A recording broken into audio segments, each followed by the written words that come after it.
I'm Rick, and I work here at Fantasy of Flight. I do all the sheet metal fabrication for the aircraft and restoration. This is an English wheel. It's designed primarily for making compound curves. You can do reverse curves on it as well, but today's demonstration is going to be simple compound curves. We were just fortunate enough to order a dozen different type of dies, different forms that would allow us to make a whole lot of different shapes and allow us to make some parts we've been waiting on for the P-35. So today I'm going to run the English wheel and make a new piece for our oil cooler. It's a lot of damage here, a lot of torn out holes, so I chose to go ahead and just make a new skin, and we'll achieve that with the English wheel through the compound curves that it has here. So we'll start out with a flat piece, roughly a little bit larger all the way around than the size I'll need, so I'll have a handle on it as well. I do try to run off the ends as best I can to continue the pattern and the path through it. So go ahead and see if I can't show you a little bit of this. Go ahead and start with this wheel here. I've already got my piece well underway.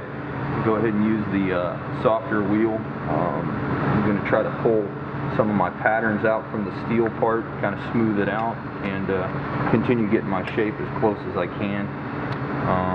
The reverse curve is somewhat achieved by the flat wheel on the top, the curved wheel on the bottom.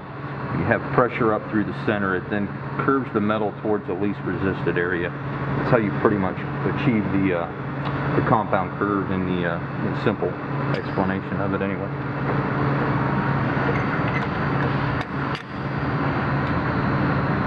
Just going to set this. So this is the piece I've been working on for the Seversky for the oil cooler scoop. I've got it well underway, got it roughed in, starting to get a little bit of curve into it. I'm going to go ahead and continue wheeling it, trying to smooth it out, and see if we can't continue to get the rest of the roll in it that I'm looking for.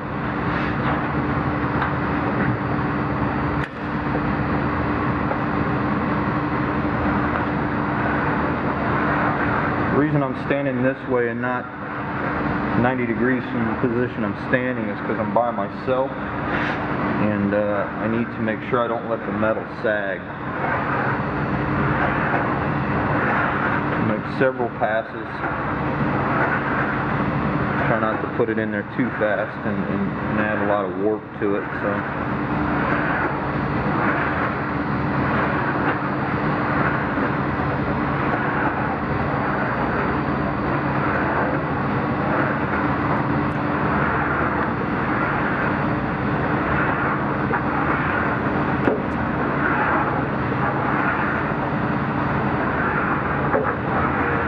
Make several passes on this, and what I'm trying to do is follow my pattern and overlapping myself slightly to where I don't get bumps and lumps in the pattern. This is soft metal, and then I'm going to go ahead and have it heat treated. Probably could have done it out of T3, but I have some stuff going out anyway, so I chose to just go with the softer metal. I don't have a lot of pressure on it. I'm trying to smooth things out right now, so there's no need for a lot of pressure on what I'm trying to achieve right now.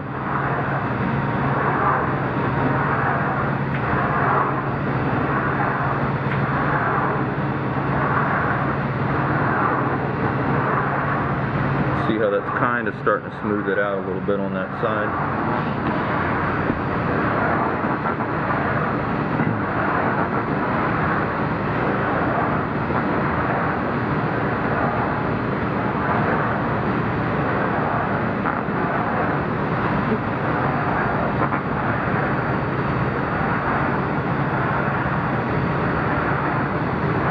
Made myself to the center, and I'm going to go ahead and just pass back through it again.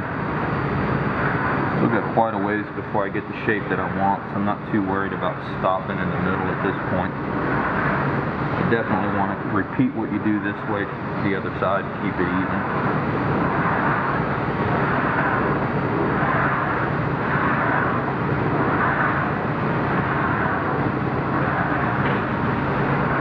I'm adding a little bit of down pressure to the wheel to kind of give my larger roll. Not a lot, you don't want to kink it, just want to assist it.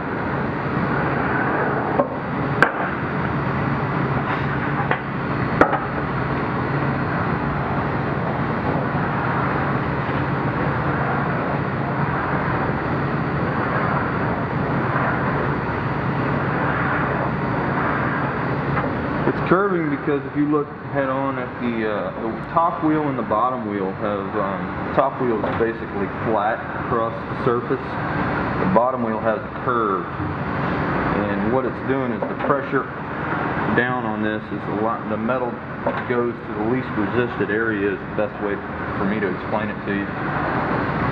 So once that happens and it pushes the metal down, then it starts taking the shape of the wheel. And then you have your downward pressure that's then forcing the metal to go one way of the roll as well as side to side from the shape of the bottom wheel. That's how you're achieving this more or less. It would be easier if you had an assistant like on the other side. I could stand 90 degrees from this and shove this through. But since I don't, I just hold it like this and kind of doing the same thing. I just got to make sure I don't add too much pressure one way or the other and kink it as I come back and forth side to side.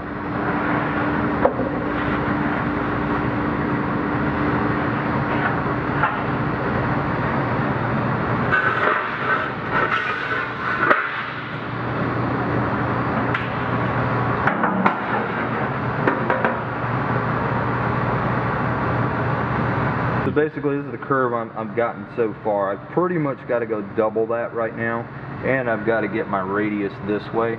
So by adding a little bit more pressure, now that I'm comfortable with starting to smooth this out with a softer wheel, I'm going to go ahead and continue to add a little bit more and see if I can't pull it around.